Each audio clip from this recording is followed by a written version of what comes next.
আলাইকুম। সম্মানিত উপস্থিতি, আজকে একটি ঐতিহাসিক দিন। আপনারা সবাই জানেন, জাহাঙ্গীরনগর বিশ্ববিদ্যালয় কর্তৃপক্ষ গতকাল কালরাত্রি উদযাপন করেছে। আজকে আমরা মহান 24কে স্মরণীয় করে রাখবার জন্য কর্মসূচি নিয়েছি। সমাজবিজ্ঞান অনুষদ থেকে আমাদের যে জুলাই 24 মেমোরিয়াল রোড, জুলাই 24 স্মৃতি সড়ক, এখানে কিছুক্ষণ পরে আমাদের মাননীয় উপাচার্য উদ্বোধন করবেন।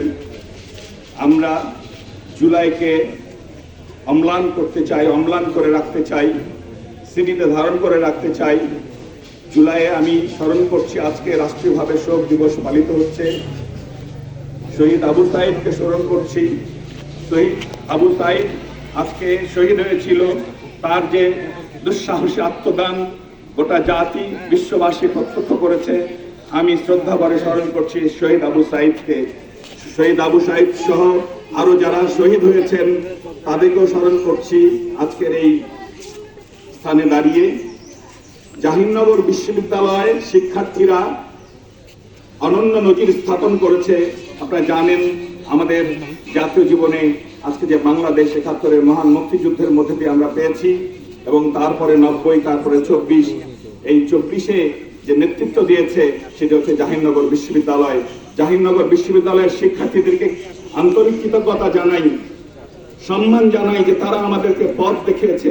আমরা ছিলাম বড়, আমরা ছিলাম অভিভাবক, কিন্তু আমাদের সন্তানেরা আমাদেরকে পথ দেখিয়েছে। আমি আমার সন্তান তুল্য শিক্ষার্থীদের আমি আবারও কৃতজ্ঞতা জানাই যে মুক্ত বাংলাদেশে আমরা আজকে আছি, যে মুক্ত বাংলাদেশে আজকে কথা বলতে পারছি। তাদেরকে আমি শ্রদ্ধা করে আমৃত্যু মনে রাখবো। আমি আমাদের সম্মানিত মাননীয় ট্রেজারার বলেছেন, আপনারা জানেন আজকে যে কর্মসূচিটি আমাদের সমাজ বিজ্ঞান অনুষদ থেকে এই উপাচার্য ভবন পর্যন্ত আমরা প্রদক্ষিণ করলাম, তার একটি সিগনিফিকেন্স আছে। একমাত্র জাহাঙ্গীরনগর বিশ্ববিদ্যালয়ে এটি ঘটেছিল। জাহাঙ্গীরনগর বিশ্ববিদ্যালয়ের শিক্ষক সমিতি, তৎকালীন স্বৈরাচারী প্রধানমন্ত্রী যে শিক্ষকদেরকে তুইতকারী করেছিলেন, আর কোনো বিশ্ববিদ্যালয় এই সাহস দেখায় নাই। আমরা মেরুদণ্ডহীন না, আমরা আমাদের শিক্ষার্থীদের পাশে দাঁড়িয়েছি। আপনারা জানেন 14 জুলাই আমরা কয়েকজন শিক্ষক আমাদের শিক্ষার্থীদের পাশে দাঁড়িয়েছি, এবং তারপর থেকে আর সরে যায় নাই। আমরা অভিভাবকের জায়গায় ছিলাম। আমি শিক্ষক সমিতিতে তখন সহসভাপতির দায়িত্বে ছিলাম। শিক্ষক সমিতির সকল সদস্য, জাহাঙ্গীরনগর বিশ্ববিদ্যালয়ের সম্মানিত সকল শিক্ষকগণকে আমাদেরকে যে রায় দিয়েছিলেন, আমরা যে কালো পতাকা, কালো কাপড় মুখে বেঁধে প্রতিবাদ করেছিলাম, আমি তাদেরকেও স্মরণ করছি আজকের এই 16 জুলাইতে।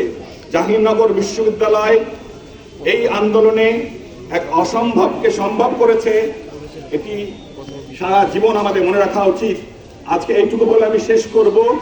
যারা জীবন দিয়েছে, যেসব শিশু, কিশোর, তরুণ, যুবক, ছাত্র, শ্রমিক জনতা, তাদের রক্ত ঝরা যদি আমরা ভুলে যাই, তার থেকে খারাপ কোনো কাজ নেই। আমাদেরকে মনে রাখতে হবে যে মুক্ত বাংলাদেশের স্বপ্ন তারা দেখেছে, সেই মুক্ত বাংলাদেশ যেন টিকে থাকে।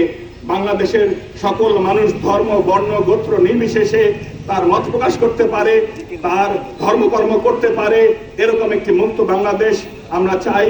সেই প্রত্যাশা রেখে আমি আমার বক্তব্য শেষ করছি। ধন্যবাদ।